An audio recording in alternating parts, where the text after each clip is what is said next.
Recording. Me? No. You playing footsies with me over here? Am I? Yeah. I'm not. No, that's not me. Dude. That was me. I'm right here. Oh, I didn't feel that until then.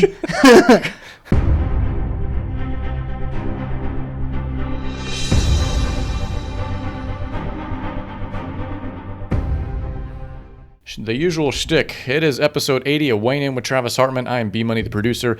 That over there is Weekend Trav in his Weekend Trav attire for the week. A new shirt looks like. Weekend Trav, give me a little rundown on that thing. It is. I'm back to the shirt and the pants. All right. Well, it is starting to get seasonally warm here in Florida. Hot as balls today. It is hot as balls today. Special thanks to our media partners there, IF Enterprises, TH Boxing, and Gulfstream Financial, and to our subscribers, whether you're following us on YouTube, Rumble, iHeartRadio, Spotify for your audio source needs, as well as Apple, iPod, iTunes, whatever, and Amazon. We're just all over the place on the audio side, but video definitely, you can catch us there on Rumble and YouTube. So Weekend Trav, we do always love getting a little interaction and feedback from our subscribers, our followers, our haters, and that's just a lovely blend of mix of people, a melting pot.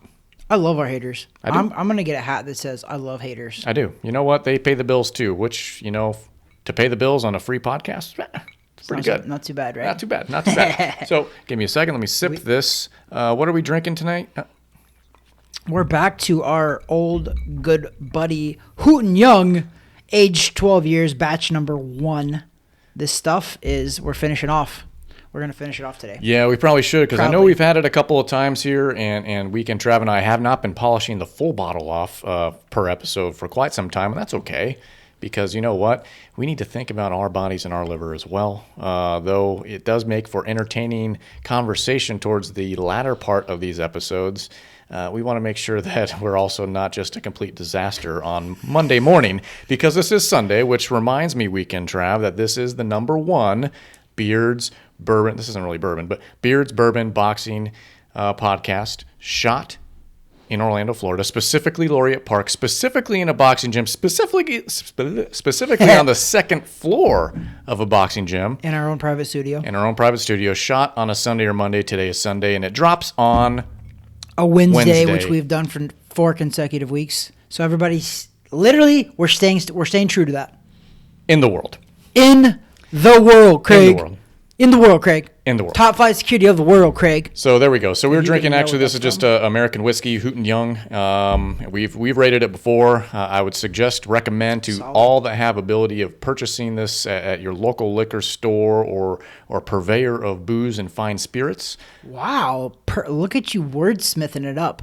I'm doing a good job because I've only had about 3 sips of this so far. So once it starts getting down to the bare bones, it's going to get a little rough. Please do so. Support our friends there at Hooten Young. Great guys and a great relationship that we have building there. Weekend Trav, it was another busy weekend, I'd say, on the boxing front. Not a ton of blockbuster fights by any means, but there was a big one that really got most of the press and the headlines over the weekend. Yep. And then the calendar, it gets a little sparse for the next couple of weeks till we get to the 28th.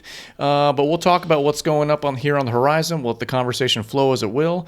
But we do want to make sure that we're drawing plenty of attention to now the unifying champ of JERMELL CHARLO as he took on Brian Castano for the second time over the weekend. Great fight. Ended in the 10th round.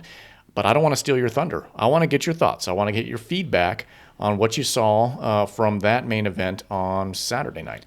On Showtime, I was texting with some friends in the 4th round. I was like, this has got to be a candidate for a fight of the year already. And it was the 4th round. So, and that was a lot of props to Castano because that guy, he brings it, man. Like, he looks like he's the smaller guy too, and he is. He's smaller.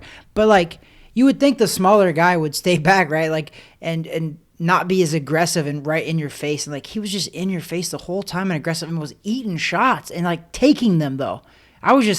Early on, I was just like, I don't know if Charlo can keep up with this pace that Castano's putting on him, because Charlo was having to exert a lot of energy by moving, because I think his goal was, before this fight started, that he stayed on the ropes too much in the first fight. Right. Right. So his trainer, Derrick James, was like, we can't stay on the ropes anymore. We have to make sure we're moving, because if you sit in front of Castano, he's going to go off on you, because he's just got that straightforward. He's from Argentina, but he fights like a Mexican. Yeah. And he's got that Mexican style, come straight forward towards you, throwing punches, catching punches, throwing punches, and he made it super exciting though for the first the whole fight actually, all 10 rounds. It was supposed to go 12, ended up going 10. Jermell Charlo ended up winning by knockout, TKO in the 10th round, knocked him down twice. The referee waved it off after the second. Correct wave off. Nobody was complaining. But there were some fireworks in that fight though. Yeah. It was a great fight, and it's a fun stat that I didn't know, but the announcers, and I miss the old school good announcers, and Al Bernstein does Showtime. Al Bernstein was on Showtime, and he was one of the announcers, but they made a comment about the first time that Castano and Jermell Charlo fought, it was a draw, right? This was the rematch. And it was a unified titles, right? Because Jermell owned 3 of the titles anyway, and Castano had the other 1 title. Right. But the first fight was also unification. I think in the history of boxing, I believe there's only been 5 draws in unification bouts in the history of boxing. Yeah. And they got a draw the first time they fought. So I thought that was kind of a cool stat. At the same time, not a cool stat for them for sure, because it never happens usually in unification But it helps bouts. build up for this second fight, and the kind of the lead up. They made a big deal at the press conference, which was good. It was help selling the fight. Castano's fan, I mean, he has a pretty solid fan contingent that follows. So I don't know where this fight was taking place on Showtime. California. Was in California. Yep. So good contingent of fans out there. But man, they travel well, and they were in full force at the press conference. Yep. So that was pretty interesting to watch that leading into the fight itself. And the guys didn't disappoint. We've talked about the Charlo brothers, which the twin brothers, Jermell and Jermal, before many episodes, many episodes ago. Many moons ago. And it's kind of like, yeah, their names kind of always floated out there, but it's not like they're like the big time draw, right? Neither one of them has ever been like that superstar power, marketing power. And you kind of scratch your head like, why isn't that? You'd think there's a good storyline there. Twin brothers, 2 different weight classes, doing their thing. Now you got one as the unified champ. Jermall is, I think he's a title holder in his weight. Middleweight to WBC, yep. That kind of writes itself. So what are we missing here with these two? I'm not sure, because if you go all the way back to the time when Vitaly Klitschko and Vladimir Klitschko, right? They're not even twins, but they looked a lot alike. Right. The heavyweight champions of the world, both of them, right? HBO, this is a tree, go back and look it up. HBO shied away from them two because they said that people couldn't figure out who was who, and they thought that it was confusing to the fans, therefore there wasn't a big sell. So if HBO thought that back in the day, now we have twins who, to be honest, I'll be honest too, Jermell and Jermal, I don't know who they are unless the TV tells me. It's 1 letter difference. Yes. And I'm sorry, but you got a guy fighting at 154 and his brother fights at 160. They're twin brothers, so they look literally exactly alike. So honestly, that could be the whole marketing problem is with that, for sure. They're both very dangerous though too. That's why I think a lot of people shied away from them, because I think in the beginning, a lot of people didn't know about them, meaning there wasn't a lot of people that were going to take a risk on them because they were too risky to fight, because they were big punchers. They were knocking people out. And then now they kind of struggled a little bit. Both of them struggled for a brief second in a couple fights.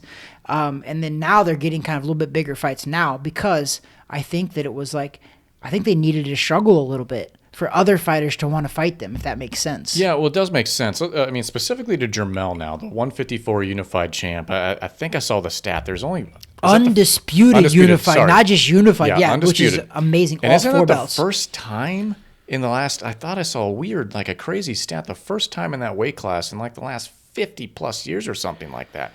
I don't know. I might be speaking out of turn. Undisputed, I think you could be right. Yeah. So I'm sorry, ladies and gentlemen, but I probably had that completely wrong or something missing there. But I saw that and I was like, holy moly, that's interesting. But then Trav, we talked pre-production. That weight class, who's left? Because Canelo kind of cleared that weight division out.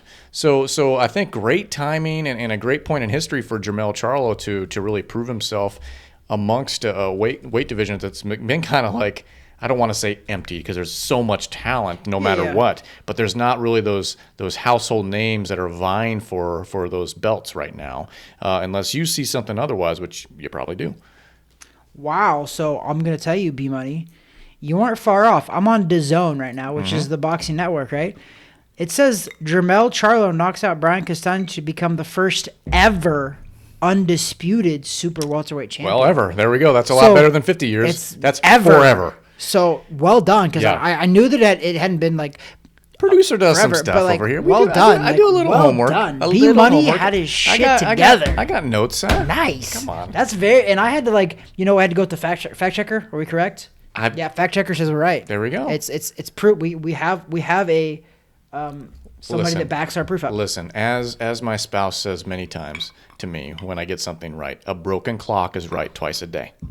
This is true. Okay, so I'll take my wins where they are, and that's a victory lap for me. But going back to the statement at hand, you look at the 154s, and once again, not to disrespect anybody, but who's really in that weight division still that would vie for these things? Yeah, I mean, it's still pretty amazing feat, but you're right. I mean, the 160 division has Gennady Golovkin, Triple G, and the other brother Charlo. Sure. And then below them is 47, which is stacked because you got Spence, 100%, yeah. You got Crawford, you got Virgil Ortiz, you got a bunch of all those upcoming guys in the 47, which is welterweight. So, yeah, all around it, it's kind of like it's stacked, and 154 is not really like a hot division, you could say, but still. Not yet. Yeah, maybe not yet because they got a lot of love right now. That 154 division got a lot of love. And to be fair, I think that Errol Spence eventually is moving up. See, he's a big boy. If Spence and Crawford fight, I could see the loser of that moving up. Yeah, possibly. You know what? I don't know, because Crawford turned pro less of a weight class. So if Crawford was going to have to stay probably at 147 or move down, because he could move down to 140. It's just when you get older, you're naturally inclined to go higher in the weight classes, right? We're just old. I mean, look, it's hard to get some weight off, right? It's hard to you can still train, but it's hard to get some of those lbs off. I know this. When you put too much on and you suck back down, yes. But guys like Crawford and Spence they're very consummate professionals. Sure. I never see those guys out of shape. Like, they might be out of 12-round boxing shape, but they haven't put on a bunch of weight. Right. Between fights, you never see those guys like Ricky Hatton is a perfect example. They used to call him Ricky Fatten. Right. He gave himself that nickname. He would balloon up to 190, 180, and he would suck back down to 140. Well, guess what happened? Later in his career, he obviously couldn't make 140 anymore. It started having an effect on him, a negative effect, which 100% that happens. You shouldn't do that. It's not healthy. But yeah, so that 154 is not a hot division, but it could be easily with the result of an Errol Spence versus Terrence Crawford, which is another into my segue to that is Derrick James, who is the coach of Errol Spence and Jermell Charlo. This guy doesn't get enough love. Okay, this guy is literally training the first ever light middleweight undisputed unified champion in the world in Jermell Charlo. He also trains Errol Spence, who is the recognized multiple belt owner in the welterweight division and easily in everybody's top 5, top 6 pound for pound in the world, right? Do you ever hear the name Derrick James? Nope. Have you heard that name? Nope. It deserves to be talked about. Should be, this guy 100%. deserves to be talked about. And this is why another guy, Andre Ward, he's a retired guy, undefeated retired. He mentioned, he was like, I think this guy deserves to be talked about as one of the best trainers out there. And I agree. How do you not? Yeah. It's not like you're just finding talent. These guys are all from Texas. Yeah. And he's trained them for a long time. I think he's trained most of them from their amateurs till now. So I think Derrick James deserves a lot of love. And I hope that we can give that to him right now, because Derrick James, if he doesn't get voted Trainer of the Year this year, even if the year ended right now, he owns it. There's nobody else out there. You can't. Canelo Alvarez is coach. Amazing, right? Had a whole bunch of world champions for a while, but not right now.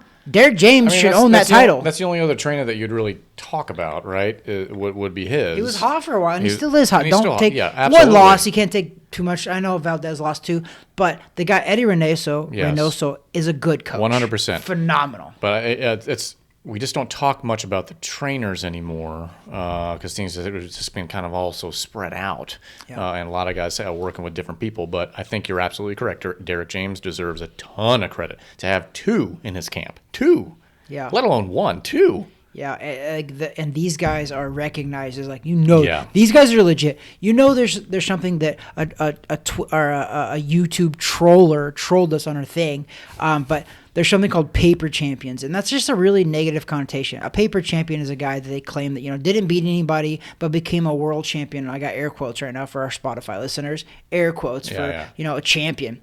But these guys are not that. Errol Spence is the champion of the world, period. Right. JERMELL CHARLO, he's the champion of the world. He earned that title by beating very, very tough opponents. Has he beat blockbuster opponents in the 154-pound division? Well, he's beat everybody that's in there, so you got to give him that credit. But, yeah, so long story short of all of that is, on Showtime last Saturday, it was amazing. Those guys put on a show, and that whole ruckus crowd was awesome. And you made a point earlier that I want to bring up was that the Argentina fans, they were out in full force at the press conference, at the weigh-ins, at the fights. And you know what I love to see though?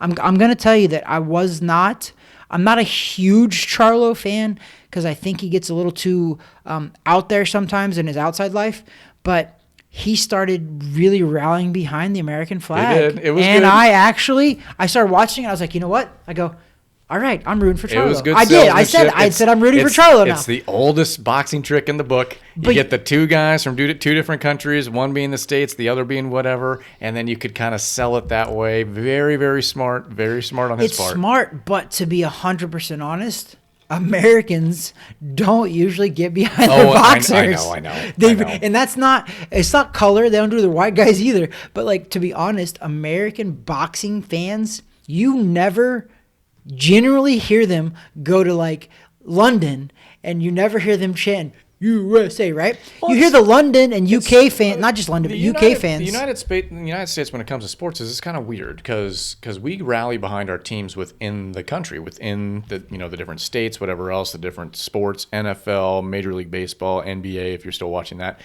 WNBA. I mean, there's like 4 teams left there, right? I honestly couldn't tell you. I couldn't tell you either. So we've learned to rally behind the teams within our borders. And then we kind of geeked up a little bit on the Olympic side of things, but it's not that big rallying cry behind the individual sport. Because, for instance, besides boxing and other combat sports, I mean, we're not necessarily going to rally around a U.S. tennis player and be like, yeah, USA, USA. No, we want to see great competition, but us as fans of sports, we rally behind the guys or gals we like. And so that could be somebody outside of this border.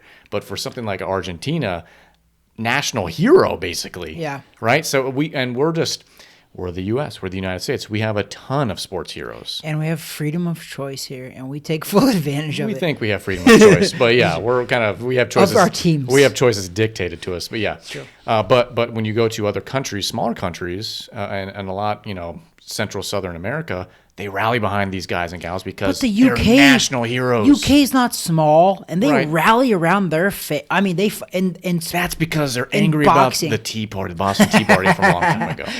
In boxing, though, the English, they get not even the English, Irish too. They get behind their fans. They travel thousands of miles for them. As a country, we're just so late to the party, right? So yes.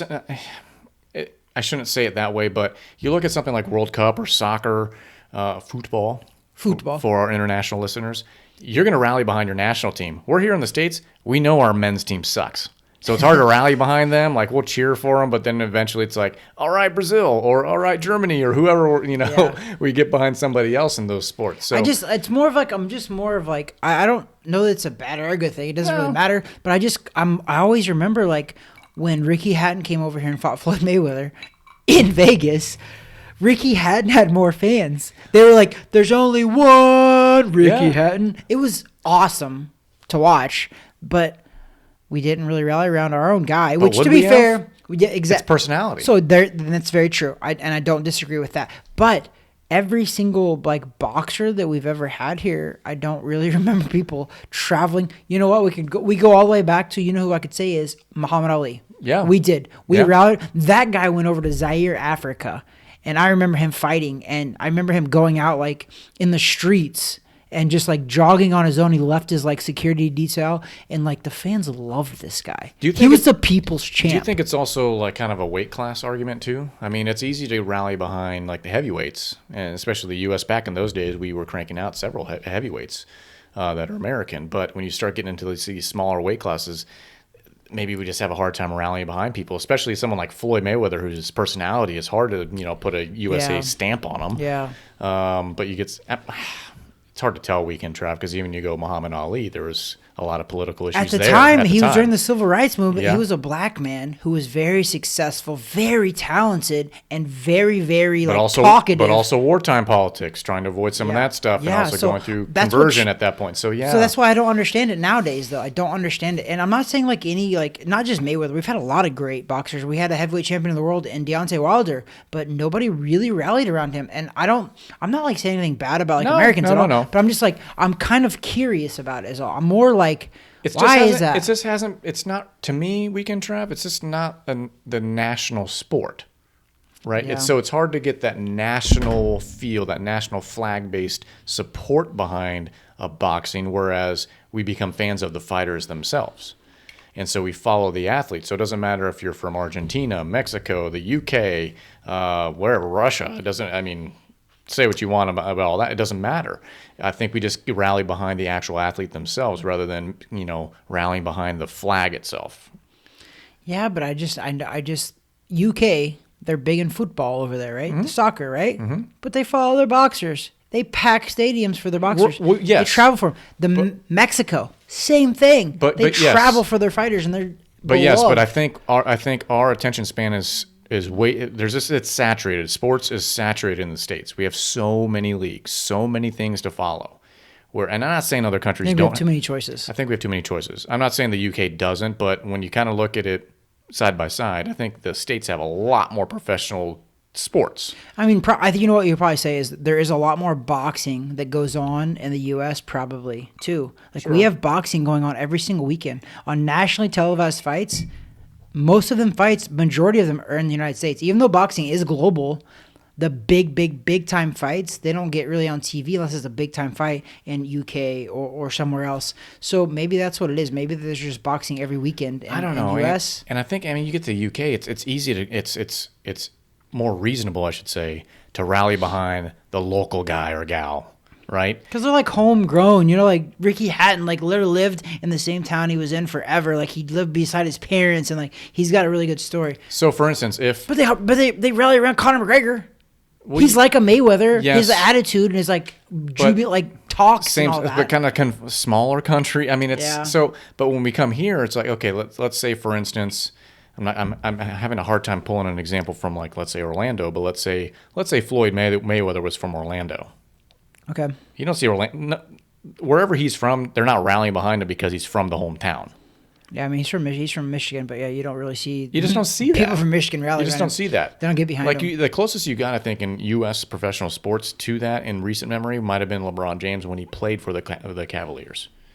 They rallied behind him. That was their local boy. That was the homegrown talent from that area, from Akron, right? Akron, Ohio, yep. And then he basically, spit at them. He said, boom, I'm taking my talents to South Beach. Came back, won a title for them, then left again. So that was kind of the closest we got. But you go to a country like Argentina or others, they're like, this is our guy. Yeah, there's not a lot. This is our guy. Yeah. And what else do we really have that on a worldwide stage to celebrate? Not a lot. Maybe my perspective is jaded because we're here in the States. And I think it is. I don't think it's jaded. I think it's correct. I mean, but I wish that we did get behind our homegrown boxers more. Yes, I agree with that. And whether you like the Charlos or not, the Charlos were born and bred in America. They're Texas boys. He loves Houston. He's from Houston. He was giving Houston major shout-outs. So I just listen, if you love your boxers, come see them, guys. Buy tickets, go see them. Matter of fact, we are next weekend. Mm-hmm. We're going to Orlando. Mm-hmm. Here, we're already in Orlando, but we're going to some fights in Orlando. Yeah. Honestly, do we know anybody fighting? No. Oh. I want to go support local boxing because that's what we do. We like boxing, and we do a boxing podcast, so we want to just see the local talent and support them. But in that same token, I'm not going to be crazy carrying American flags there and rooting for my guys. It's not – you know what I'm going to do?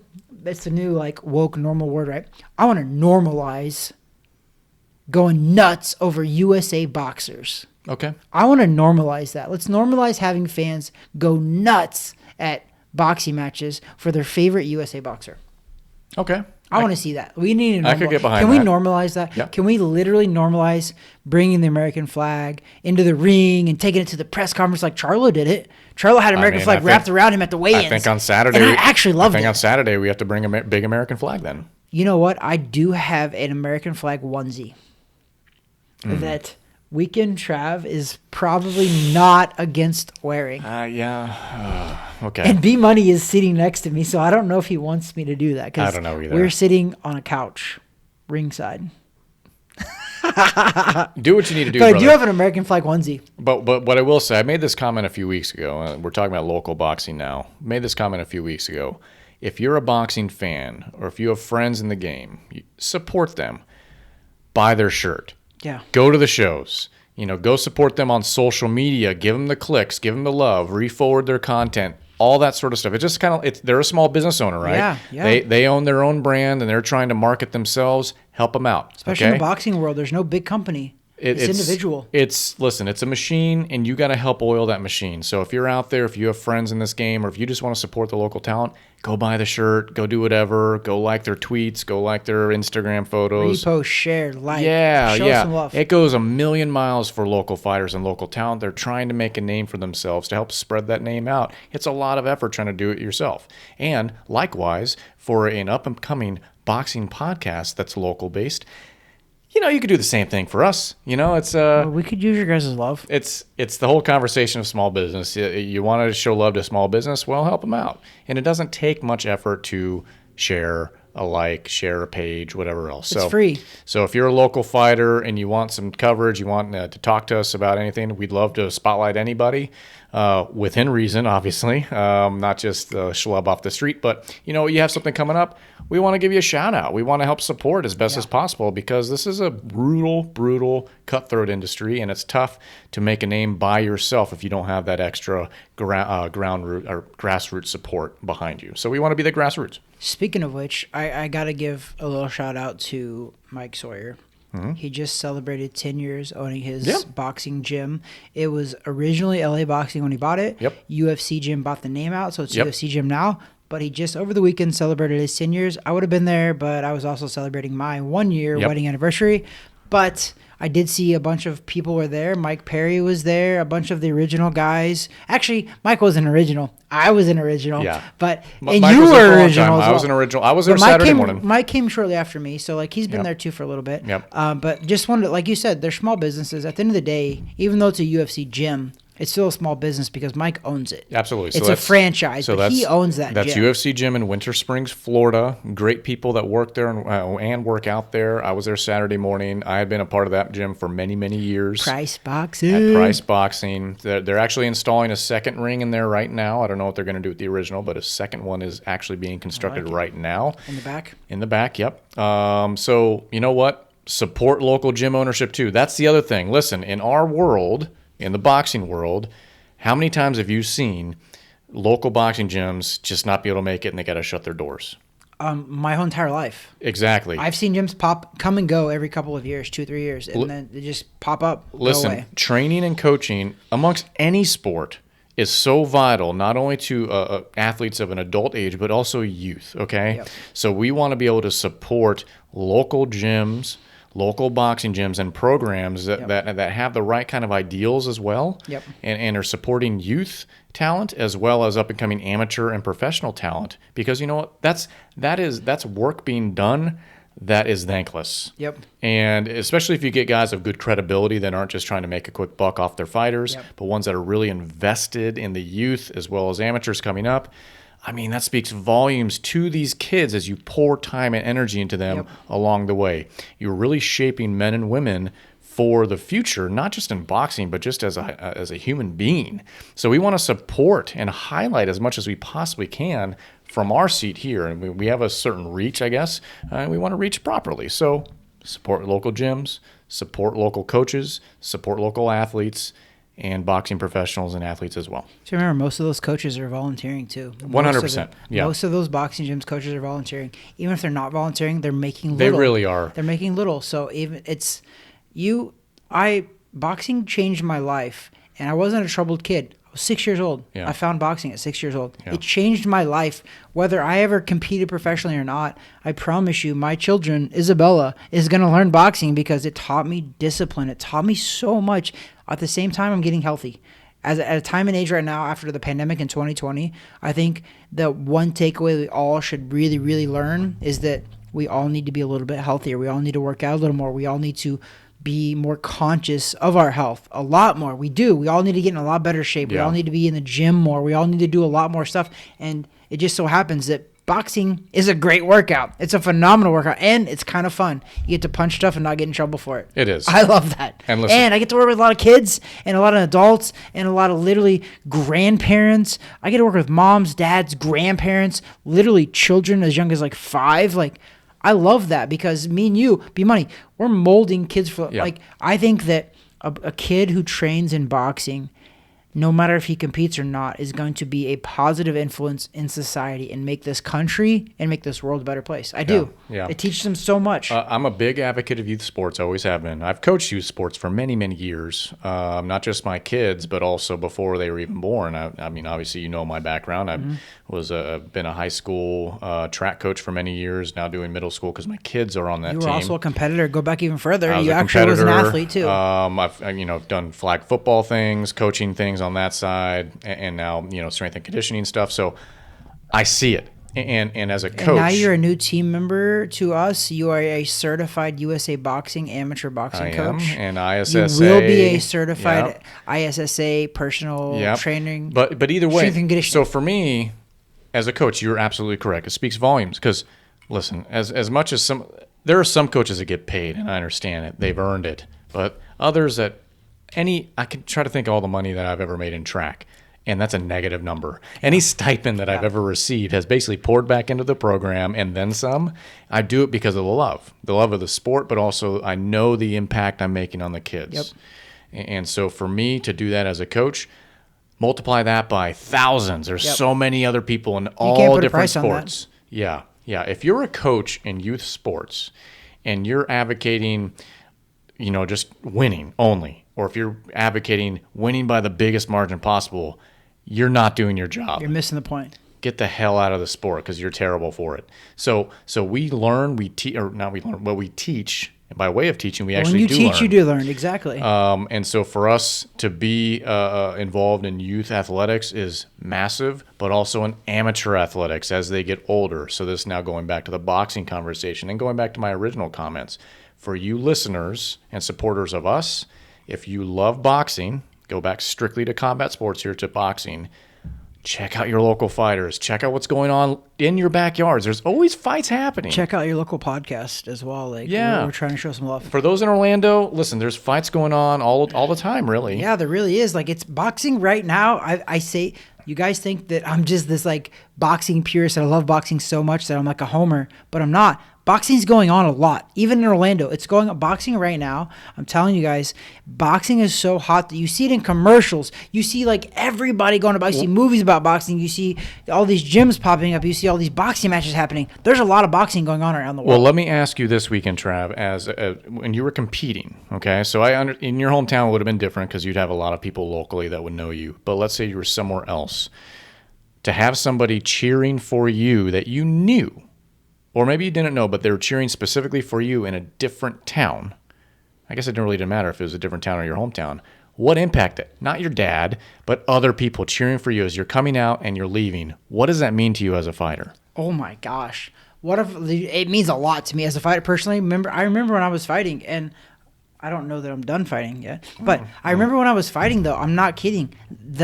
When I fought at home, it was the most stressful but also most amazing thing I ever did. Because when you hear your friends and family, they're literally screaming for you. And honestly, they're putting a lot of hope into you. Yeah. your wins and losses kind of affect them. And like, I actually understand that now, because as a fan of other sports, like me and you both, you're a Green Bay Packers fan. I'm a Dallas Cowboys fan. When they lose, it hurts. Yep. But when you have a personal relationship with somebody and then you get to watch them compete, it's like there's a bond there. Absolutely. And like, you're literally, and like, I think it's the coolest thing in the world. Like, even for me, like, people cheered for me for so long, but like now when I go to like events and stuff and I know somebody, whether it's an amateur event or a pro event, and I know somebody, I'm like, oh my God, that's pretty cool. Like, I want them to win. Yeah. Like, I'm emotionally invested in their success. It becomes a deeper connection than I know our original conversation kind of brought us here talking about the flag and talking about the USA boxers. Yeah. But when you have that personal connection, maybe it's via hometown, maybe it's via, oh yeah, that's a trainer at my gym, or that's, you would love to see them be successful. You know, not because you own any of that, but because that's your guy, that's your gal. Yeah. And you want to support them. But as a fighter, to have somebody out there cheering you on. All pumps us up, dude. I promise you, we hear you. Yeah. It's one of the best things in the world. Like, I'll watch videos. Even to this day, I'll watch a video from 10 years ago, me boxing, and there's a Hartman chant that comes on. And I hear it, and I hear it like in the video. Yep. And I remember in the ring, I remember hearing that chant, and I promise you, it like spurs me on. So like, if I remember, I'll try to overlay that in the video right now because I have it. Hartman, yeah. Hartman. So, I love it. I hear it though. I'm not the only one. I promise you, other fighters hear you. We are focused, but come on, you can't tell me that when the whole stadium starts like echoing a noise, like you hear it a little bit. It's an energy, and you feel the love, it's and the home you field feel advantage. The support. It's the support being. We're human beings, all of us, as athletes or as business owners or as anything. We're human beings. We want that connectivity. We want that support of our community, and that's the big thing. That's the driving factor. There is the community of it. So I don't know. We got off on this tangent, and I love how we do this because this is the way this podcast goes. It's natural. We're in pre-production. We're like, okay, we can talk Charlo, cool, but then what? Yeah. But this is where we went to. Week in Trav. What we're actually going to do now is start to put a bow on it. I want to throw in one other boxing thing about the Charlo fight. Then make it quick. That's what she said, and I will always. But I mentioned it in our previous podcast, episode 79.